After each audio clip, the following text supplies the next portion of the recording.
Hello जी, नमस्कार। कैसे हैं सारे बच्चे?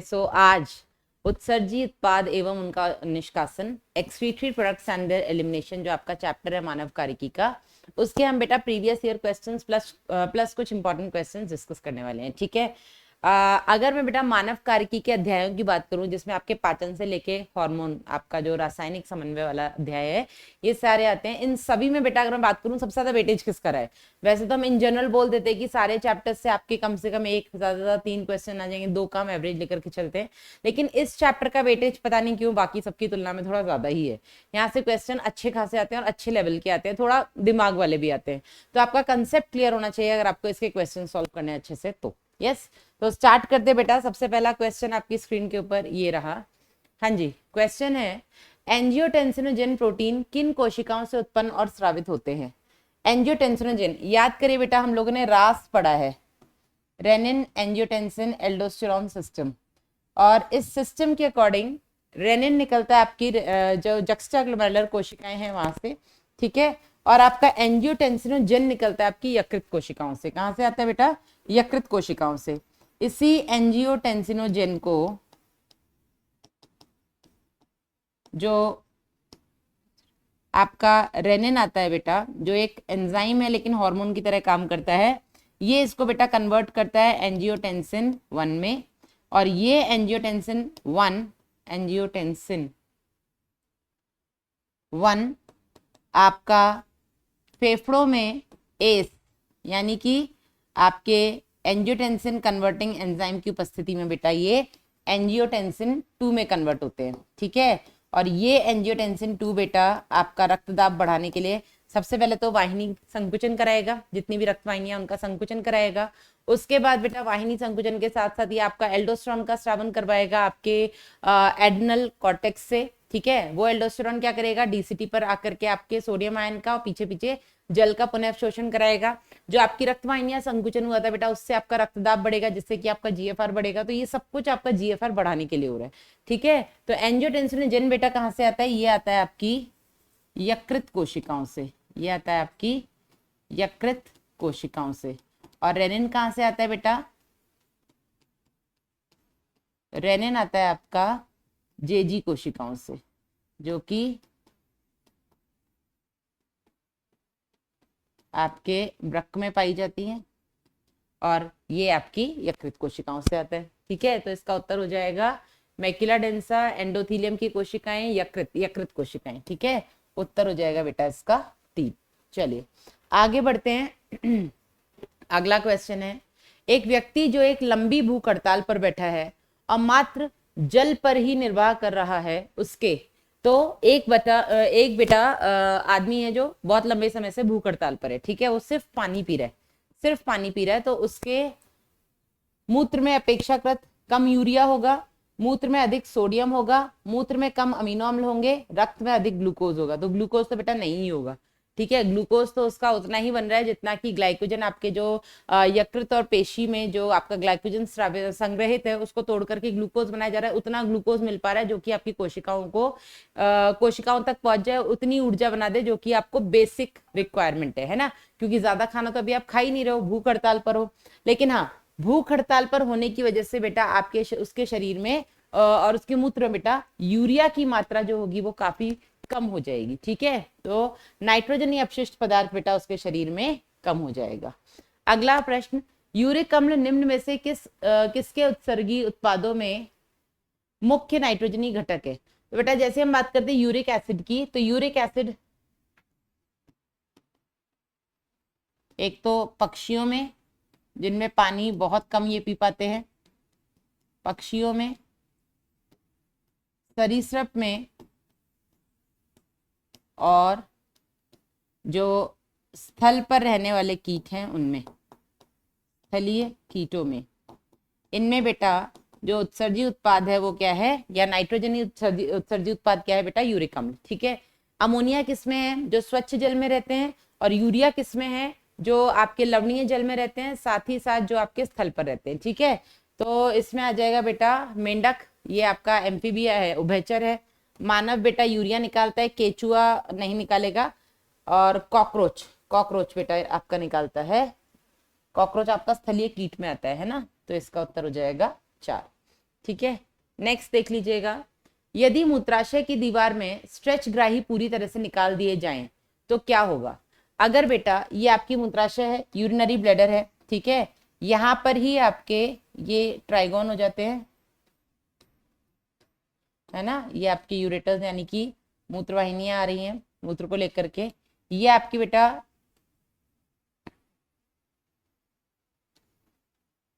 डेट्यूसर पेशी हो गई, और यहां पर बेटा उपस्थित होते हैं आपके ये स्ट्रेच ग्राही, ठीक है, स्ट्रेच रिसेप्टर्स।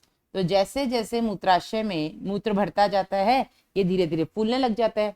ये बेटा जैसे जैसे फूलेगा तो इसके फूलने से क्या होगा, यहाँ पर ये जो स्ट्रेच ग्राही हैं, ठीक है, स्ट्रेच रिसेप्टर्स, यहाँ पे स्ट्रेचिंग होगी ना, तो ये स्ट्रेच रिसेप्टर्स बेटा सिग्नल को कहाँ पहुंचा देते हैं, आपके सेंट्रल नर्वस सिस्टम तक, और सेंट्रल नर्वस सिस्टम से मैसेज क्या आता है, चलो संकुचन करवाओ इन पेशियों का, डेट्यूसर पेशियों का, और यहाँ पर ये जो अवरोधनी है इनका शिथिलन कराओ, जिससे कि मूत्र जो है वो बाहर आ जाए।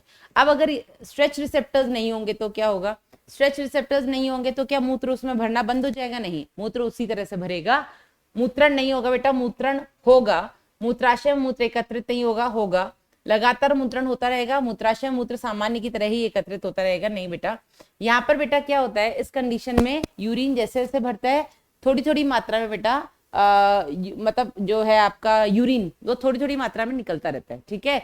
तो हम ये नहीं कहेंगे मूत्रण नहीं होगा, लेकिन हम ये बोलेंगे कि लगातार थोड़ी थोड़ी मात्रा में जो होता है वो मूत्रण होता रहता है। तो इसका उत्तर आपका आ जाएगा 3। चलिए नेक्स्ट, मानव वृक्कों द्वारा उत्सर्जन के संदर्भ में निम्न में से कौन सा एक कथन सही है।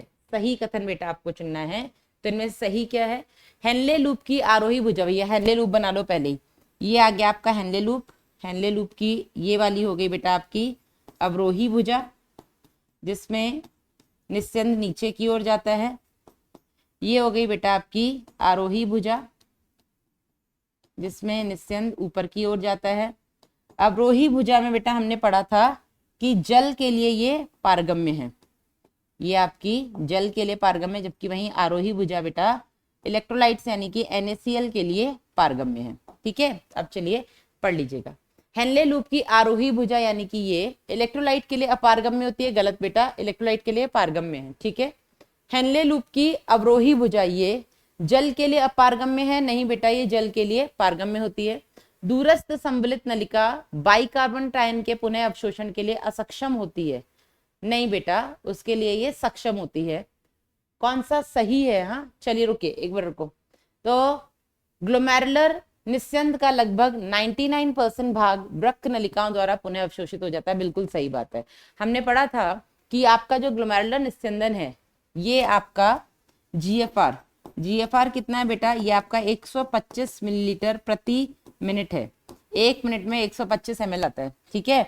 उसके हिसाब से 180 लीटर प्रतिदिन है, ठीक है, इतना तो निस्यंद डेली बन रहा है। लेकिन मूत्रण बेटा कितना हो रहा है, मूत्र में हम कितना निकाल रहे हैं, मात्र 1 से 1.5 लीटर, है ना। तो बाकी का 178 से 179 लीटर कहाँ गया, वो सारा तो पुनः अवशोषित हो गया ना।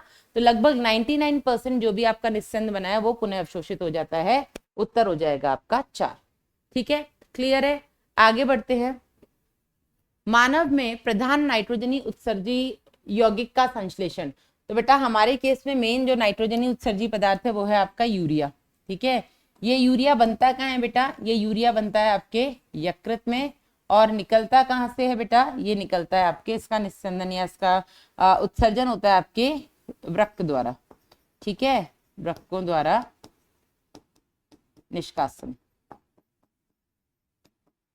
जबकि यकृत में इसका निर्माण होता है। चलिए तो लगा लो आंसर क्या होगा, यकृत में होता है इसका निर्माण तथा उसका अधिकांश उत्सर्जन वृक्कों द्वारा होता है, ठीक है।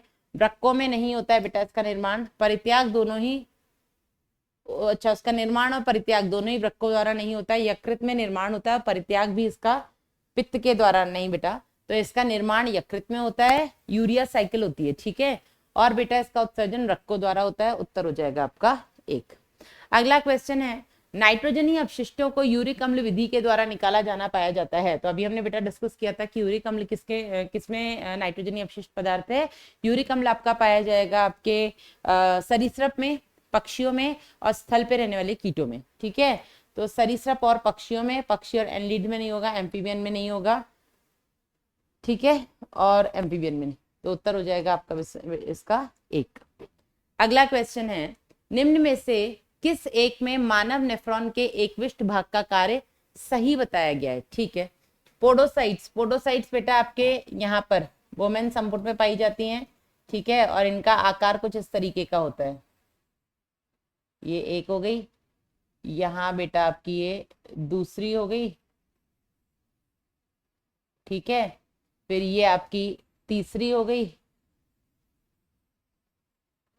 ठीक है। तो ये पदाणु कोशिकाएं होती हैं जिनके बीच में थोड़ी थोड़ी जगह होती है जो कि स्लिट पोर्स यानी कि छेदों का काम करती है, जहां से आपका निस्यंद आता है, मतलब रक्त छन के नीचे आता है। ठीक है, तो पोडोसाइट सूक्ष्म अवकाश बनाते हैं ताकि रक्त का निस्यंदन वोमेन कैप्सूल में हो सके, सही बात है।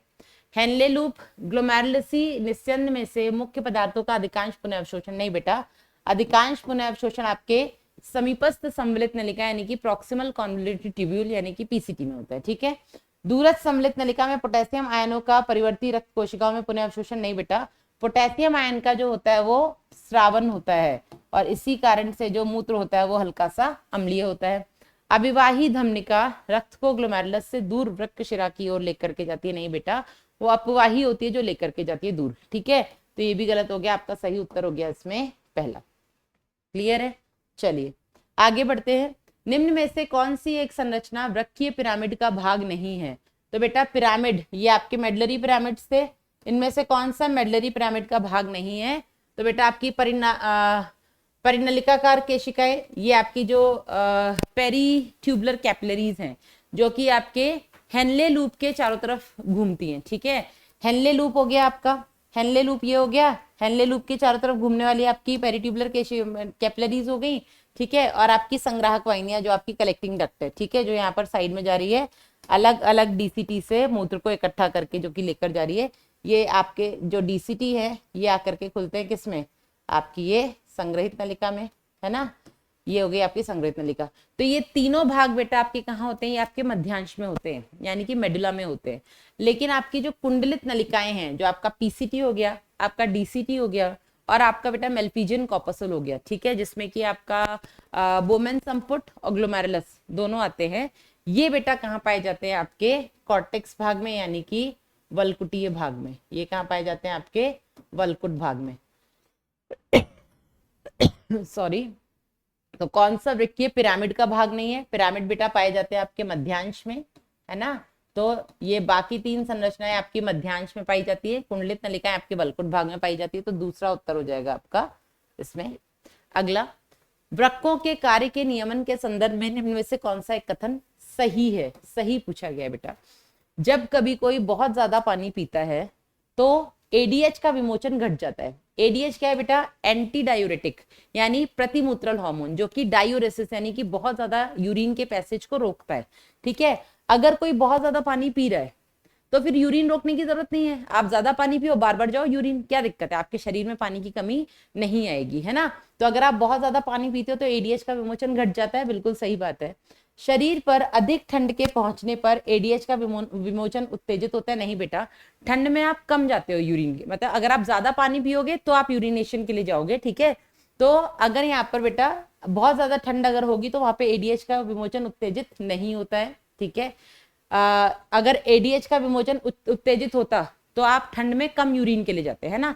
ठंड में क्या होता है, हम थोड़ा सा पानी पीते हैं और हम बार बार यूरिन के लिए जाते हैं, क्यों? क्योंकि एडीएच उस टाइम पर आपका एंटी डायूरेसिस, उस टाइम पर एडीएच आपका कम नहीं हुआ है। ठीक है, अगर एडीएच आपका उस टाइम पर ज्यादा होगा, है ना, अगर आपका उस टाइम पर ज्यादा एडीएच रिलीज होगा तो आप कम यूरिन के लिए जाओगे। ठंड में क्या होता है, एडीएच का जो है एंटी डायूरेसिस है बेटा, ये प्रतिमूत्रल है, यूरिन को रोकता है। ठीक है, ठंड में ऐसा नहीं होता है ना, ठंड में आप बार बार यूरिनेशन के लिए जाते हो, तो ये आपका गलत हो जाएगा।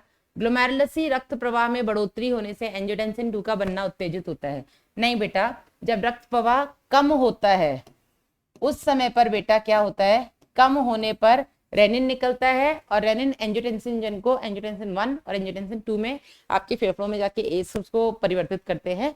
तो जब कभी भी आपका जीएफआर कम होता है उस कंडीशन में बेटा आपका रास एक्टिवेट होता है। ठीक है, बढ़ने पर रास एक्टिवेट नहीं होता है, ये भी आपका गलत हो गया।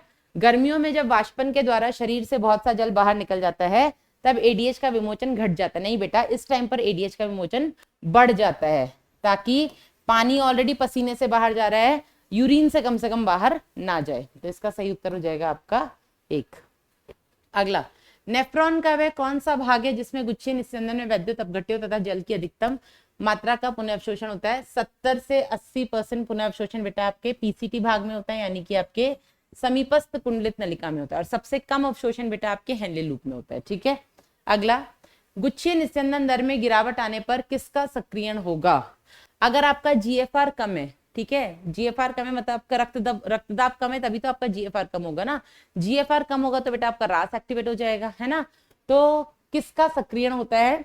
आपके एड्रेनल मेडुला से एड्रेनलिन का स्रावन नहीं होगा, पश्च पिट्यूटरी से वैसोप्रेसिन का स्रावन नहीं होगा।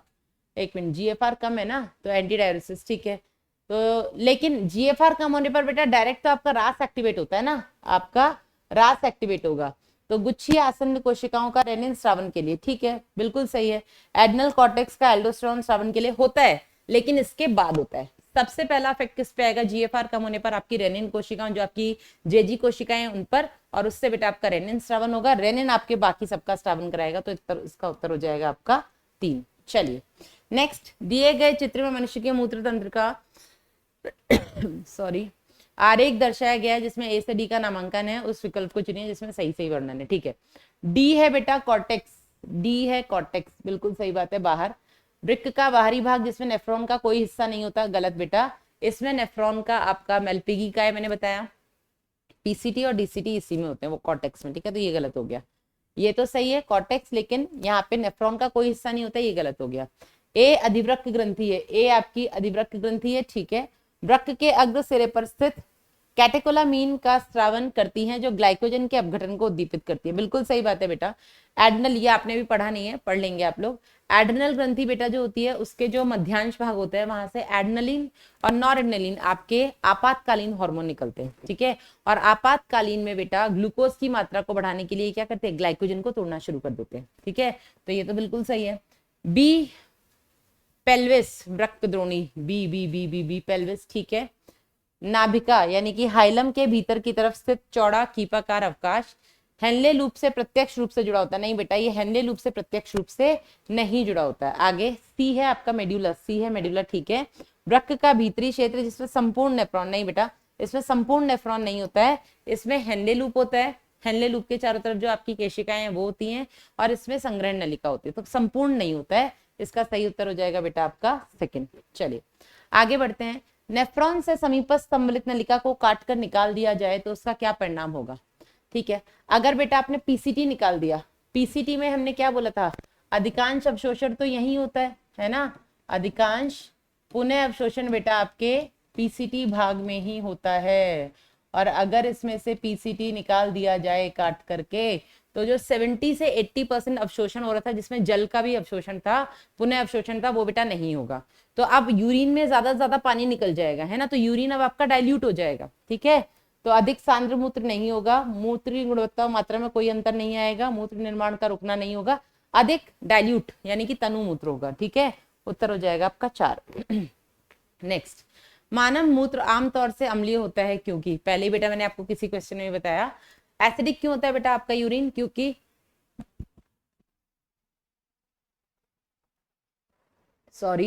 क्योंकि हाइड्रोजन आयन का बेटा स्रावन हो रहा है, ठीक है।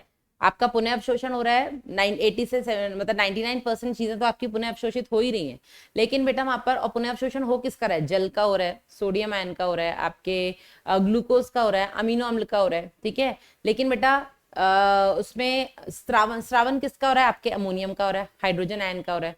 तो हाइड्रोजन आयन के स्रावन की वजह से आपका जो मूत्र है वो अम्लीय होता है। तो हाइड्रोजन आयन सक्रिय रूप से निस्संद में स्रावित हो जाते हैं, बिल्कुल सही है। परिनलिकाकार केशिकाओं में सोडियम ट्रांसपोर्टर, प्रत्येक सोडियम आयन का विनिमय एक हाइड्रोजन, नहीं बेटा बिल्कुल नहीं। उत्सर्जित प्लाज्मा प्रोटीन अम्लीय होती है, नहीं।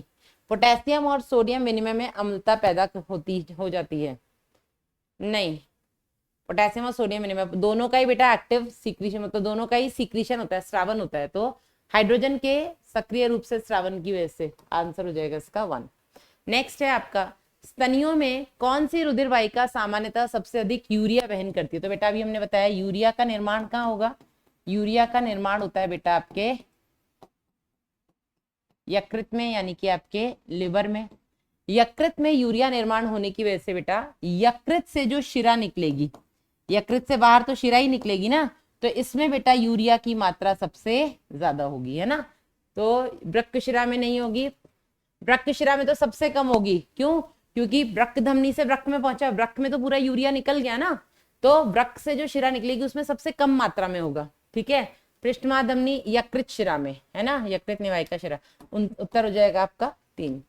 नेक्स्ट क्वेश्चन है बेटा आपका, नेफ्रॉन का वह भाग जो सोडियम के सक्रिय पुनः अवशोषण का कार्य करता है। तो बेटा सबसे ज्यादा एक्टिव रीअब्जॉर्प्शन जो होता है वो आपके बेटा पीसीटी भाग में होता है, क्योंकि यहाँ पर जो सरल घनाकार कोशिकाओं में माइटोकॉन्ड्रिया की संख्या बहुत है, तो वहां पे खूब सारी एनर्जी बनती है, सबका एक्टिव यहाँ पे रीअब्जॉर्प्शन हो जाता है। तो आपके निकटस्थ सम्मिलित नलिका में उत्तर हो जाएगा आपका 4। नेक्स्ट, रक्तदाब आयतन में कमी के कारण किसका मोचन नहीं होगा? नहीं होगा पूछा है, ठीक है। जब आपका बीपी कम हो रहा है, रक्तदाब कम हो रहा है, रक्तदाब कम होगा तो बेटा आपका जीएफआर कम होगा, जीएफआर कम होगा तो आपका रास एक्टिवेट हो जाएगा, है ना। रास आपका एक्टिवेट होगा, रास आपका एक्टिवेट होगा तो बेटा रेनिन बढ़ेगा, ठीक है, बिल्कुल बढ़ेगा मैडम। एंजियोटेंसिन 2 बनेगा, एंजियोटेंसिन बढ़ेगा, बिल्कुल बढ़ेगा मैडम, ठीक है, एंजियोटेंसिन बढ़ेगा।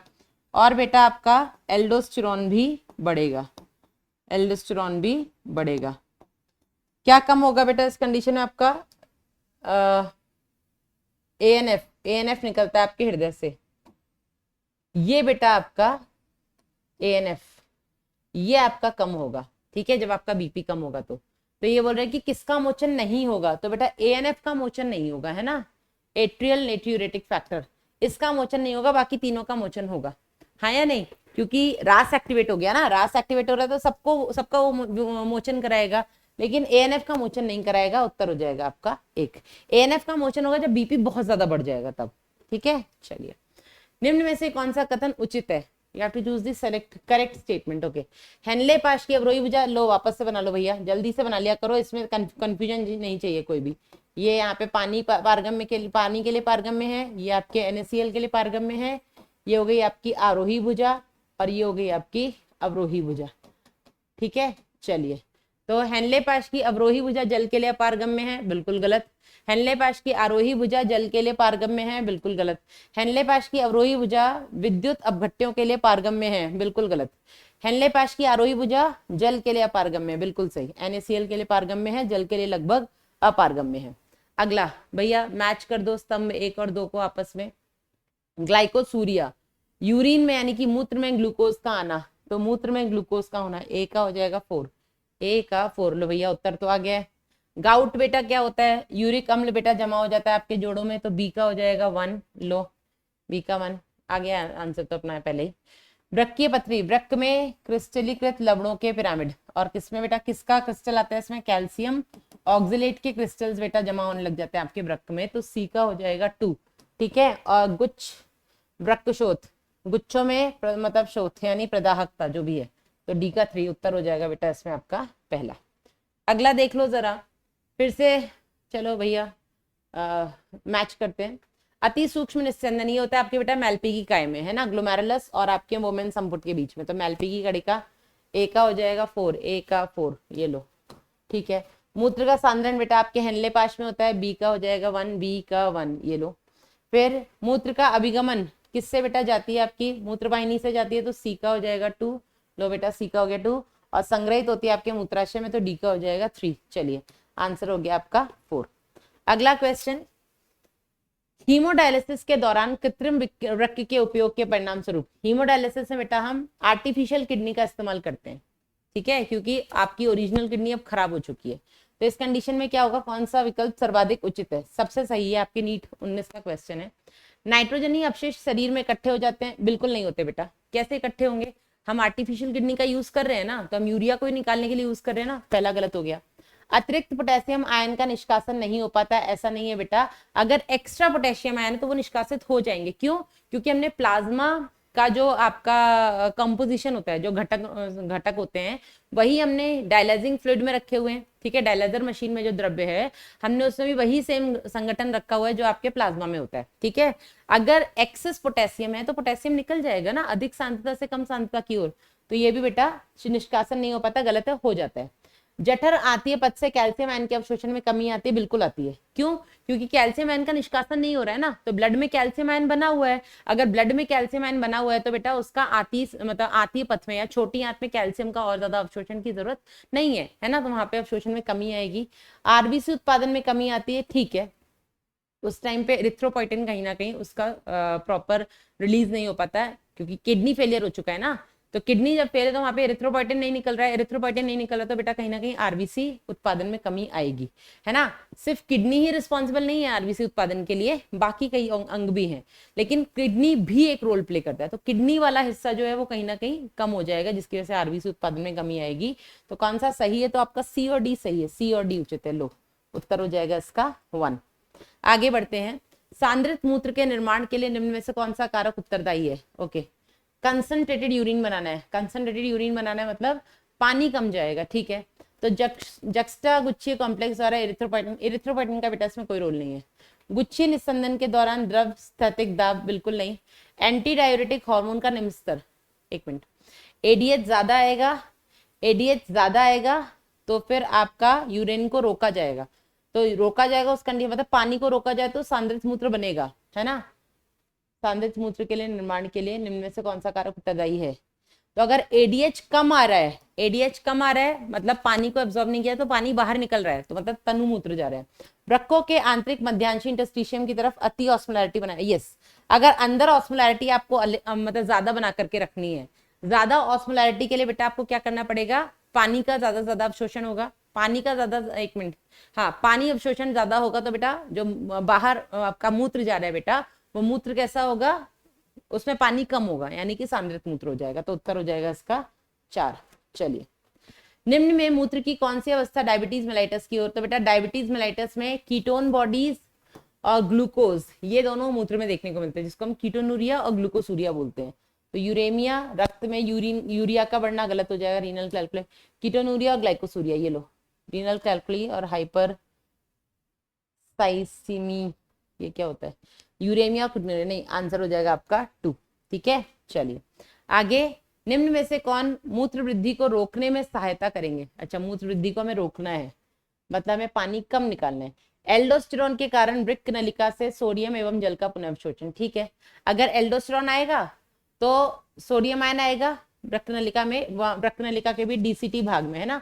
सोडियम आयन पीछे पीछे जल को लेकर के आएगा, वो आएगा तो फिर मूत्र वृद्धि में कमी आ जाएगी, मतलब मूत्र कम मात्रा में बनेगा, सही बात है। एएनएफ कारक द्वारा वाहिकाओं का संकीर्णन, बेटा एएनएफ वाहिकाओं का शिथिलन कराता है, फैलाता है उनको, ठीक है। जेजी कोशिकाओं द्वारा रेनिन का स्रावन कम होना, तो बेटा जेजी कोशिकाओं द्वारा जब रेनिन का स्रावन बढ़ता है उस कंडीशन में यूरिन को रोका जाता है। अगर रेनिन कम है तो यूरिन ज्यादा निकलेगा ना, यहाँ पे रोकने की बात हो रही है, ठीक है। एडीएच के अल्प स्रावन से अधिक जल का पुनर्अवशोषण, अगर एडीएच का स्रावन कम है तो बेटा जल का पुनर्अवशोषण कम हो जाएगा, एडीएच ज्यादा आएगा तो जल का ज्यादा से ज्यादा पुनर्अवशोषण होगा डीसीटी भाग में, तो इसका सही उत्तर हो जाएगा बेटा आपका 1। अगला, एरिथ्रोपोइटिन हार्मोन जो आरबीसी के निर्माण को प्रेरित करता है उसका उत्पादन कौन करता है? तो बेटा उसका उत्पादन आपकी जेजी सेल्स करती हैं, अग्नाशय नहीं करता है, ठीक है। इसका उत्तर हो जाएगा आपका 1। नेक्स्ट क्वेश्चन, आओ भैया, जो भी आपके जीव हैं उनका उत्सर्जी अंगों के साथ मिलान कर दो। करते हैं भैया, बिल्कुल करेंगे। तो इसमें जो सबसे इजी, साइक्लोस्टोम्स, ये आपके हैं सिफेलोकॉर्डेट्स, है ना। एक मिनट, रुको रुको रुको रुको रुको, नहीं, रुको रुको रुको, साइक्लोस्टोम्स ना, साइक्लोस्टोम्स तो गोल मुंह वाले, ठीक है। केचुआ, केचुए का तो सबको पता है भैया, नेफ्रीडिया होता है, तो बी का हो जाएगा 4, जो सबसे इजी होता है वहां से उठाना शुरू करो। लो, एक ही से आपका आंसर आ गया, बी का हो गया 4, ठीक है। अब कॉकरोच का हमें पता है एमएलपी की लिखा है, तो ई का हो जाएगा 3, ई का हो जाएगा 3, अब बाकी मिला लो। झींगा, ये बेटा आपके उसमें आता है, किस में आ जाएगा? ये आपके आर्थ्रोपोडा में, ठीक है। आर्थ्रोपोडा में एमएलपी की नलिकाएं होती हैं, वहां पे कॉक्सल ग्लैंड्स होते हैं, ठीक है, कॉक्सल ग्रंथियां होती हैं, हरित ग्रंथियां होती हैं, तो झींगा आपके हरित ग्रंथियां, ए का हो जाएगा 2, ठीक है। फिर आपका साइक्लोस्टोम्स, साइक्लोस्टोम्स में बेटा वृक्कक पाए जाते हैं, यानी कि नेफ्रीडिया, सॉरी, नेफ्रॉन्स पाए जाते हैं, तो साइक्लोस्टोम्स, सी का हो जाएगा 5, और ई रोटिफर्स का लगा लो, एक बचा हुआ आपका क्या है, रोटिफर्स का क्या बच रहा है, प्रोटोनेफ्रिया या ज्वाला कोशिकाएं, है ना। तो डी का हो जाएगा 1। चलो उत्तर हो गया बेटा आपका इसमें सेकंड। अगले में आ जाओ। ठीक है, क्वेश्चन है आपका, निम्न में से कौन सा कथन सही नहीं है, गलत कौन सा है ना। वृक्क के मेडलरी क्षेत्र कुछ शंकु रूपी सहितियों में बटा हुआ है, ठीक है, जिन्हें मेडलरी पिरामिड्स कहते हैं, जो कैलिक्स में धसे होते हैं, ठीक है, सही है ये। वृक्क के भीतर कॉर्टिकल क्षेत्र वृक्क पेल्विस के रूप में मेडलरी पिरामिड के बीच बीच में फैले होते हैं। वृक्क के भीतर कॉर्टिकल क्षेत्र, ठीक है, वृक्कक पेल्विस के रूप में नहीं बेटा, वृक्कक पेल्विस के रूप में नहीं, पेल्विस तो सबसे अंदर वाला भाग हो गया ना, ये यहाँ पे मेजर और माइनर कैलिक्स होते ही गलत है। ग्लोमेरुलस और बोमेन संपुट मिलकर के वृक्क कणिका यानी रीनल कॉर्पसल, या फिर इसको हम मेल्पिजियन कॉर्पसल बोल देते हैं, बनाते हैं। वृक्काणु की वृक्क कणिका निकटस्थ सम्मिलित नलिका दूरस्थ सम्मिलित नलिका वृक्क के कॉर्टिकल क्षेत्र में स्थित होते हैं, बिल्कुल सही बात है। ठीक है, आपके वृक्कक कणिका यानी कि रीनल कॉर्पसल, पीसीटी डीसीटी, ये कॉर्टेक्स में है। हेनले लूप हो गए बेटा वो की मेडला में होते हैं, तो इसका गलत कौन सा हो जाएगा आपका, सेकंड गलत हो जाएगा। आगे, ठीक है, सही प्रदर्शन किसका किया है उसको आपस में मिला लो। चलो, तो ए क्या हो गया, ए हो गया बेटा आपका वृक्क हो गया, ए आपका वृक्क हो गया, वृक्क हो गया, वृक्क हो गया, वृक्क, सब में सही है। बी क्या है बेटा, बी आपकी महाधमनी, ये नीचे की तरफ ला रहा है ना रक्त को, तो ये बेटा आपकी नीचे की ओर आने वाली महाधमनी हो गई, ठीक है, उदरीय महाधमनी हो गई, उदरीय महाधमनी हो गई, उदरीय महाधमनी हो गई, वृक्क पेल्विस नहीं है, ठीक है। एफ क्या है आपका, एफ बेटा वृक्क पेल्विस है, तो वृक्क पेल्विस हो गया, वृक्क पेल्विस हो गया। अब ये तो अपना ऑप्शन ही हट गया ना, ये भी गलत हो गया, तो ये तीन अपने सही है।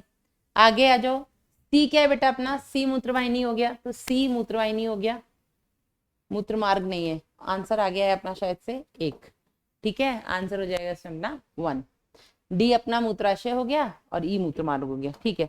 अगला क्वेश्चन देख लेते हैं बेटा, अगला क्वेश्चन है आपका, मिलान कर लो, आ जाओ, यहाँ पे मिलान वाला है, आओ मिलान करें। पीसीटी, यहाँ पे सबसे ज्यादा पुनर्अवशोषण होता है 70 से 80%, ए का हो जाएगा 2, ए का हो गया 2, ठीक है। डीसीटी में हाइड्रोजन और पोटेशियम आयनों का चयनात्मक स्रावन होता है, ठीक है, बिल्कुल है, तो बी का हो जाएगा 1, बी का हो जाएगा 1। अवरोही भुजा जो नीचे की तरफ आ रही है ना, ये जल के लिए पारगम्य होती है, बिल्कुल होती है, तो सी का हो जाएगा 4। लो आंसर हो गया अपना 3। आरोही भुजा ये आपके लवणों के लिए पारगम्य होते हैं, डी का हो गया 5। संग्राहक बेटा यूरिया के कुछ मात्रा का परिवहन करती है, ठीक है, ताकि अंदर मेडलरी इंटरस्टिशियम की ऑस्मोलैरिटी बनी रहे, उत्तर हो जाएगा इसका 3। अगला क्वेश्चन, विशिष्ट परिस्थितियों में सोडियम और जल का कुछ पुनरावशोषण नेफ्रॉन के किस भाग में होता है बेटा, ये आपके डीसीटी भाग में होता है, ठीक है। कंडीशनल रीअब्जॉर्प्शन, कंडीशनल मतलब जरूरत पड़ने पर यहाँ से पुनरावशोषण होता है, ठीक है, ओके 4। नेक्स्ट, और यहाँ पे एल्डोस्टेरॉन और आपके एडीएच इन दोनों की इन्फ्लुएंस में होता है। वृक्कों द्वारा प्रति मिनट रक्त का औसतन 1100 से 1200 ml बेटा जो रक्त होता है वो यहाँ पे निस्संदित होता है करके। नेक्स्ट, और हृदय के प्रत्येक निलय द्वारा प्रति मिनट पंप किए गए रक्त का लगभग 1/5वां भाग होता है, क्योंकि प्रति मिनट बेटा जो कार्डियक आउटपुट होता है वो होता है आपका 5 लीटर, ठीक है, तो 1100-1200 5 लीटर का 1/5वां भाग हो गया ना लगभग, तो 1/5वां ये गलत हो गया, यहाँ पे 1/3 गलत हो गया, ये उत्तर हो जाएगा बेटा इसका 4। अगला क्वेश्चन देख लेते हैं, अगला क्वेश्चन है आपका, उत्सर्जी तंत्र के संबंध में निम्न को मिलाइए तथा सही का चयन करो, ठीक है। समीपस्थ कुंडित नलिका 70 से 80% रीअब्जॉर्प्शन, ए का 3, ठीक है। दूरस्थ कुंडलित नलिका आयनिक संतुलन क्रियाविधि, सांद्र यूरिया का निर्माण, सांद्र यूरिया का निर्माण बेटा ये आपके हेनले लूप करते, तो सी का 1 हो जाएगा, सी का 1, सी का 1। लो आंसर अपना आ गया है, ठीक है। फिर अपना प्रतिधारा प्रवाह, प्रतिधारा प्रवाह भी तो बेटा अपना हेनले लूप करता है, और ये होता क्यों है, काउंटर करंट मैकेनिज्म, वृक्कीय मध्यांश में सांद्रता प्रवणता को बनाए रखने के लिए। हाँ, तो प्रतिधारा प्रवाह क्यों हो रहा है बेटा, आपके जो आपका मेड्यूला है, मेड्यूला में ऑस्मोलैरिटी को बनाए रखने के लिए, तो डी का हो जाएगा 5। लो आंसर तो आ चुका है अपना। वृक्कीय कणिका आपका रीनल कॉर्पसल हो गया, यहाँ पे आपका निस्संदन हो रहा है, तो यहाँ पे रक्त का निस्संदन ई का हो जाएगा 2, ठीक है। और अब आ जाएगा दूरस्थ कुंडलित नलिका में आयनिक संतुलन क्रियाविधि, ठीक है, जरूरत पड़ने पर यहाँ पे पुनरावशोषण होता है, तो बी का हो जाएगा 4। उत्तर हो जाएगा बेटा आपका इसका सेकंड। चलिए आगे बढ़ते हैं। अगला क्वेश्चन है आपका, वृक्क के वलकुट में निम्न में से नेफ्रॉन का कौन सा भाग उपस्थित है? वलकुट में क्या होता है हमने पहले बता दिया बेटा। वलकुट में आपका रीनल कॉर्पसल होता है, जिसको हम मेल्पिजियन कॉर्पसल भी बोलते हैं, ठीक है, जिसमें आपका ग्लोमेरुलस और बोमेन संपुट आता है ना, बोमेन्स कैप्सूल, ये होता है आपके वलकुट में। और क्या होता है आपका पीसीटी होता है और आपका डीसीटी होता है, ठीक है। तो वलकुट में कौन सा भाग उपस्थित है? मेल्पी की कणिका होती है, ठीक है, पीसीटी डीसी लो सभी है, उपरोक्त सभी।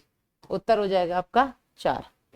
अगला क्वेश्चन, निस्यंद की सांद्रता डैश जैसे जैसे हेनले लूप की अवरोही भुजा में नीचे की ओर जाता है। तो बेटा ये आपकी हेनले लूप की अवरोही भुजा हो गई, ठीक है।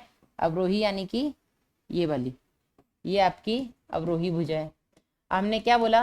अवरोही भुजा जल के लिए पारगम्य होती है, हाँ या नहीं? तो बेटा जैसे जैसे जल पुनः अवशोषित होता जाएगा तो अंदर ये जो निस्यंद है आपका सांद्रित होता जाएगा, है ना। तो सांद्रता बेटा जैसे जैसे हेनले लूप की अवरोही भुजा में नीचे की ओर जाएगा सांद्रता बढ़ेगी, हाँ या नहीं? बढ़ती है, घटती नहीं है, ठीक है। तो उत्तर हो जाएगा इसका 1। अगला, प्लाज्मा के संदर्भ में निस्यंद में परासरणता के परिवर्तन के सही क्रम का चयन करिए, ठीक है। तो बोमेन संपुट में, ये आपका बोमेन संपुट है, ठीक है। यहाँ पर तो निस्यंद आया ही है ना बनके, तो यहाँ पर और आपके प्लाज्मा में जो सांद्रता होगी वो बराबर होगी, है ना। तो यहाँ पर ये समपरासरी होंगे, समपरासरी, ठीक है। ये गलत हो गया। फिर जैसे जैसे बेटा ये आपके पीसीटी भाग में जाएंगे, हालांकि यहाँ पे 70 से 80% रीअब्जॉर्प्शन होता है बेटा, फिर भी यहाँ पर बेटा जो सांद्रता होती है वो प्लाज्मा के बराबर ही होती है अभी, है ना। तो समपरासरी होगा आपके पीसीटी भाग में भी, पीसीटी में भी समपरासरी, अतिपरासरी। तो आपके ये 2 ऑप्शन हट गए। अब जैसे ये बेटा हेनले लूप की अवरोही भुजा में जाएगा, अवरोही भुजा आपकी ये आ गई, ठीक है। यहाँ से जल निकलेगा, तो जल के निकलने से बेटा ये कैसा हो जाएगा? निस्यंद हाइपरटोनिक हो जाएगा ना, अतिपरासरी हो जाएगा। तो ये अतिपरासरी हो जाएगा। लो आंसर आ गया आपका सेकंड। प्लाज्मा के संदर्भ में निस्यंद में परासरणता के परिवर्तन, निस्यंद में पूछा जा रहा है ना, तो निस्यंद में बेटा ये अतिपरासरी हो जाएगा, सही है। आंसर इसका हो जाएगा बेटा 2। चलिए आगे बढ़ते हैं। हृदय के आलिंदों में अधिक रुधिर के बहाव से, अधिक रुधिर का बहाव हो रहा है यानी कि बीपी बढ़ रहा है। अब बीपी बढ़ रहा है तो बेटा क्या होना है? वाहिनी का फैलाव किया जाएगा, यानी वाहिनी को डायलेट किया जाएगा। और ये वाहिनी फैलाव कौन कराएगा? आपका एएनएफ, एट्रियल नेट्रियूरेटिक फैक्टर। उत्तर हो जाएगा आपका 1। एएनएफ का स्रावन होता है आलिंदों से, ठीक है। चलिए आई गेस ये अपना लास्ट क्वेश्चन है। हाँ जी बिल्कुल, ये अपना लास्ट क्वेश्चन है, इसको ही मैच कर लेते हैं, है ना। स्तंभ 1 और 2 को मिला लेते हैं। तो ग्लाइकोसूरिया असामान्य, ठीक है ठीक है ठीक है, बीमारियां हैं उनको मैच करना है, ठीक है। ग्लाइकोसूरिया मूत्र में ग्लूकोज का आना, तो मूत्र में ग्लूकोज की, ए का हो गया 4, ए का 4, लो 3 और 4, 2 ऑप्शन अपने हट गए। रीनल कैल्कुलाई वो आपके क्या बोलते हैं, पथरी, है ना। तो जोड़ों में यूरिक अम्ल, यूरिक अम्ल बेटा आपका गाउट हो जाएगा, तो डी का 1। ये क्वेश्चन हम कर चुके हैं क्या? ऐसा ही, हाँ कर चुके हैं, रिपीटिशन है ये क्वेश्चन का।